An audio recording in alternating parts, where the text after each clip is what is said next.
você vai ser sim um profissional diferenciado no mercado se você aprender sobre essas duas coisinhas aqui. A lógica de programação e sobre sequência e processos. Beleza? Um depois do outro.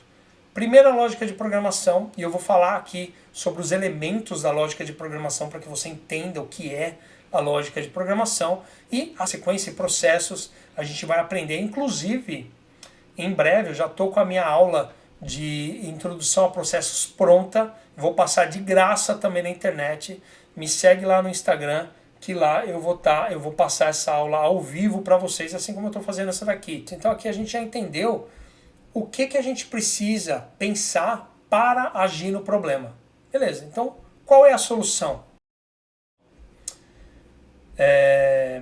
Aqui eu tenho um slide também para mostrar, para que não tenha tanto texto assim. Primeira coisa que eu vou falar, lá daquela sequência de passos que eu anotei no mapa mental aqui, é sobre a lógica de programação, tá vendo?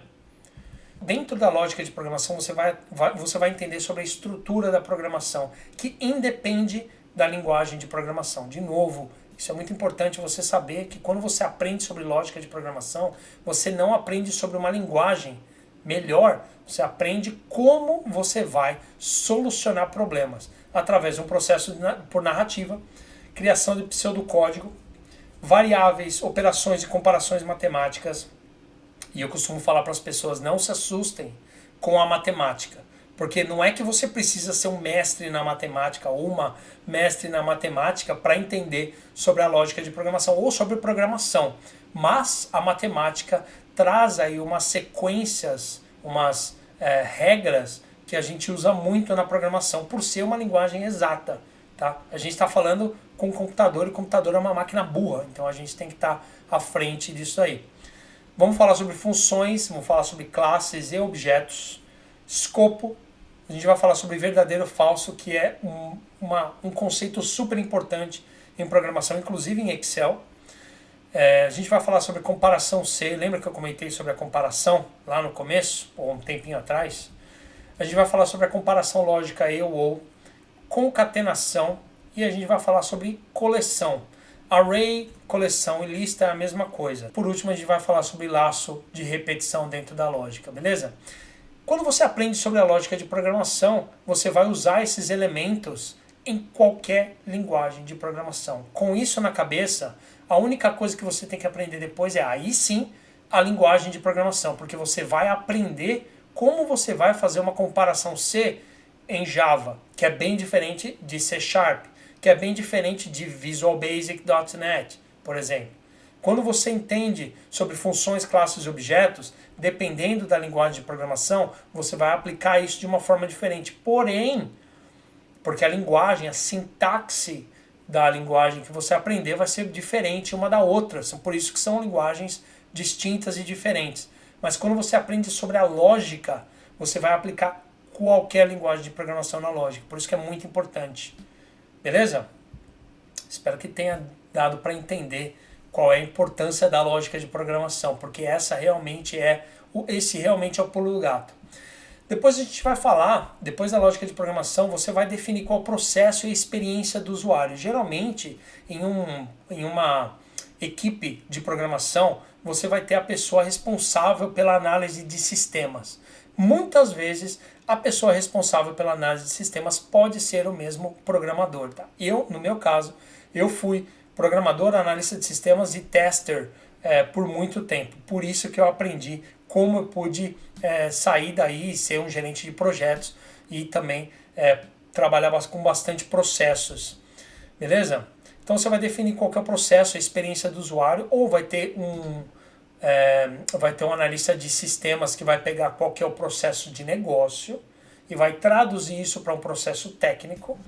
Tá? Mas você pode aprender sobre isso, de novo, me siga lá no Insta que em breve, muito em breve, eu vou passar uma aula ao vivo sobre introdução a processos. Você vai ter que quebrar o seu problema em problemas menores, que não vai ter problema nenhum, porque depois de você saber sobre a lógica de programação, você naturalmente vai pensar sobre como você vai quebrar um problema em problemas menores para que você crie soluções menores e quebre essas soluções em formatos que façam sentido quando colocados juntos, beleza? E a gente vai e essa também é uma coisa super, super importante em qualquer programação, na verdade em qualquer área que você tiver, carreira que você tiver de gestão, seja a carreira que você tiver, criar para reutilizar é a melhor forma de se trabalhar. Olha, até rimou. Criar para reutilizar é quando você cria uma coisa que você sabe que vai precisar ser usada, ou por várias pessoas, ou em vários momentos, e você cria uma para ela ser reutilizada em várias. Um bom exemplo fora da programação, dentro da programação tem milhares de exemplos. Criação de objetos, por exemplo, é um deles. Mas fora da programação, você pode, por exemplo, trabalhar com processos onde o usuário tem que fazer o login no Windows. Depois de fazer o login no Windows, ele tem que fazer o login na VPN, não é mesmo? Você que está trabalhando de casa agora, ou conhece alguém que está trabalhando de casa, entende que as pessoas têm que se logar no Windows, depois se logar na VPN para aí estar dentro do ambiente do trabalho. Tem muita gente leiga que não entende como funciona isso. Ao invés de você explicar para 10 usuários, para 10 pessoas como fazer esse processo, você pode muito bem criar um documento explicando passo a passo para uma pessoa leiga. E isso é a criação para reutilização já. Então pense sobre isso em qualquer área que você tiver, criação para reutilização, beleza? Procure colocar o menor esforço possível para a mesma qualidade do trabalho. Pense no seguinte, se você criar um documento como esse, falando sobre o processo que tem que ser seguido e passar para 10 usuários, são 10 usuários que você não teve que explicar e demandar lá de repente meia hora do seu tempo para cada um dos usuários. Quanto tempo? A gente já falou aqui no começo da aula sobre o tempo ser um recurso super escasso. Quanto tempo você vai economizar fazendo uma coisa para reutilização? O mesmo princípio é utilizado na programação, o mesmo princípio é utilizado em várias profissões, várias carreiras. Beleza? E também a solução é entender sobre o problema e sobre a solução antes de programar.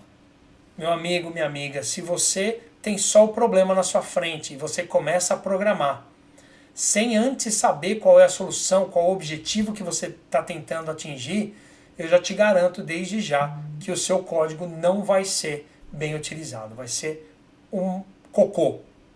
Eu não sei se dá para falar palavrão, acho que pode falar palavrão. Vai ser uma merda, beleza?